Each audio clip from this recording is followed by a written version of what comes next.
Everyone thinks trucks still use manual transmissions because the industry is stuck in the past, too stubborn to change, too cheap to upgrade. That's the assumption. That's also completely wrong, because the engineers who build these machines tested automatics. They had the technology, they had the budget, and they looked at it and said no. A $500,000 truck. GPS, collision sensors, a dashboard that looks like mission control, and a stick shift on purpose. That's not a flaw. That's the most deliberate engineering decision on the road. By the end of this, you'll never pass a semi on the highway without understanding exactly what's happening inside that cab and why it's more sophisticated than anything sitting in your driveway. Here's what's actually at stake. America moves roughly 2/3 of all its freight by truck. Every piece of food on your shelf, every package on your doorstep, every beam and every building under construction, it got there in a truck. If the transmission fails on a mountain grade with 40 tons of cargo behind it, it's not an inconvenience. It's a runaway vehicle. Getting this system right isn't an engineering preference. It's a public safety problem that's been quietly solved for over a century. And the solution looks nothing like what you'd expect. Most people assume automatic is just better, smoother, smarter, more modern. And for your car, they're right. But here's the myth nobody questions. An automatic transmission works by reading what's happening right now and reacting. Speed, throttle position, load. The computer processes it all and shifts accordingly. For a 3,500-pound car doing the same commute every day, that's perfect. The weight barely changes. The computer handles it cleanly. But that's not the real reason trucks are different. A fully loaded semi weighs up to 80,000 pounds. That's the same as stacking 22 average cars directly on top of each other. And here's where the assumption completely falls apart, that weight changes entirely between trips. Empty flatbed one run, full load of steel coils the next. A standard automatic is programmed around predictability, but a semi's load is never predictable. And on a steep mountain grade with 40 tons of momentum behind you, a half-second delay in gear selection, completely normal for an automatic working through its logic, means the truck slows, loses power, and begins falling back against the grade. At that point, recovery is not guaranteed. Reacting is already too late, and that's the problem automatics have never fully solved. To understand how this got figured out, you have to go back to where it first went wrong. And it didn't happen on a highway. It happened on a muddy construction road in 1910. Early trucks were barely more than motorized wagons. Engines were weak, roads were unpaved, and the technology that lets modern drivers shift gears smoothly, synchromesh, the mechanism inside your car's gearbox that quietly matches gear speeds before engaging, didn't exist yet. If you shoved the lever without manually matching the engine speed first, the gear teeth ground together and shattered. You were stranded, miles from anywhere. With a cargo someone needed, so drivers invented a workaround. Press the clutch, move to neutral, blip the throttle to match engine speed. Press the clutch again, engage the next gear. 2 full clutch presses for every single gear change, up and down, all day. It was called double clutching, and it was grueling. But drivers who could do it smoothly, instinctively, without thinking, were worth serious money. Better routes, better pay, faster promotions. It wasn't just a driving technique, it was a professional credential, like a surgeon's steady hands, a pilot's calm scan across instruments. And this is where things get interesting, because that culture, built around a specific, difficult human skill, would eventually shape the entire future of truck engineering. Not just the machines, the people inside them. Here's the simple explanation first.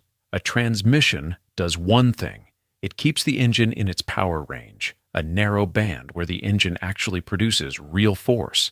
Too slow, it bogs down. Too fast, it spins uselessly.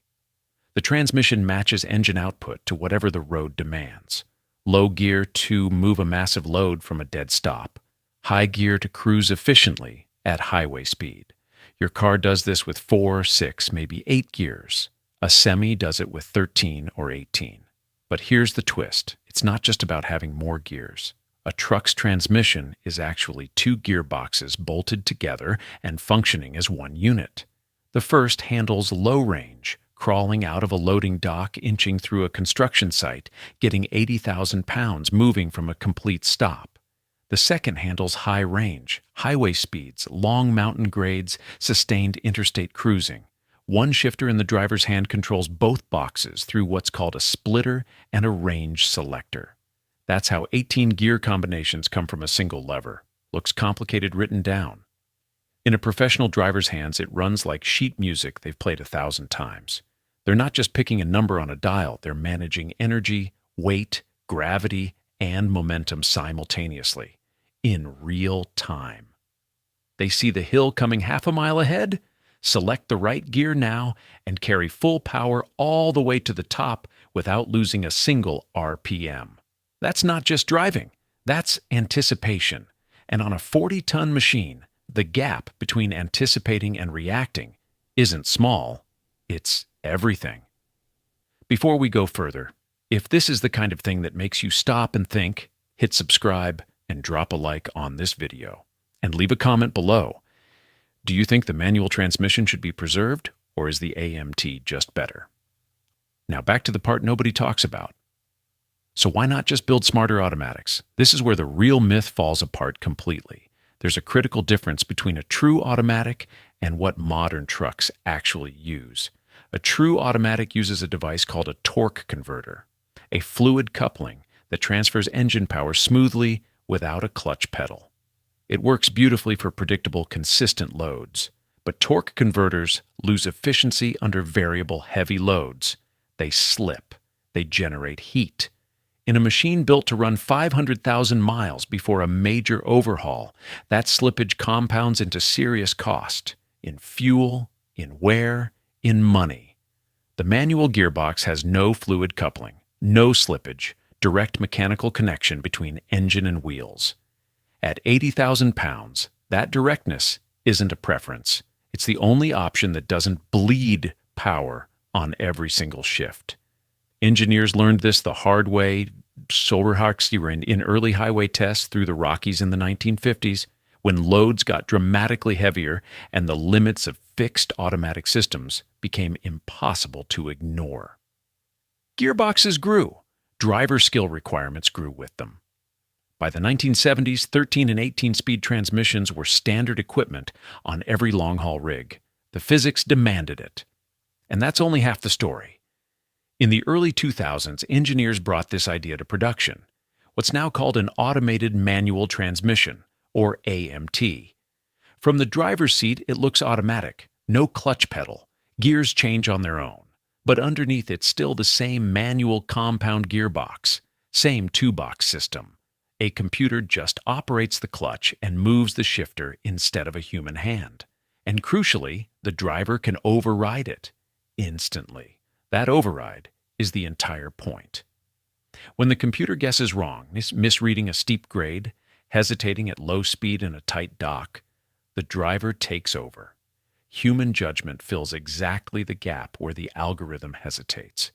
So when headlines say trucks are finally going automatic, that's technically misleading.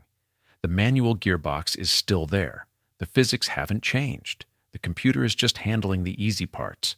But here's the part that gets quietly left out of every industry article. When AMTs became widespread, experienced drivers pushed back hard, and they weren't entirely wrong. It wasn't that the technology was worse, it was that a craft built over 70 years, a skill that defined what it meant to be a professional driver, was being made optional.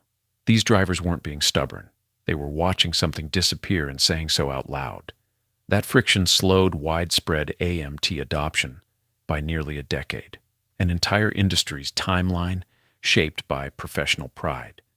That's not a footnote in trucking history.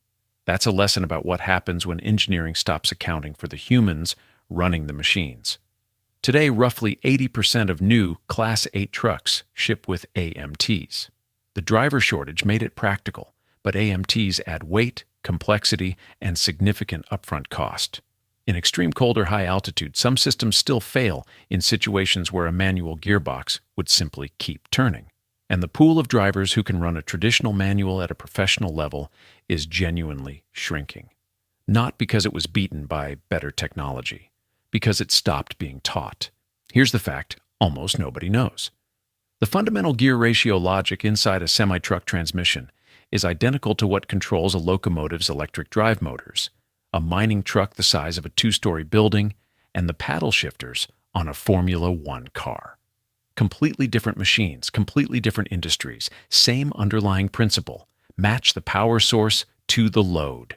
Do it before the load changes, not after.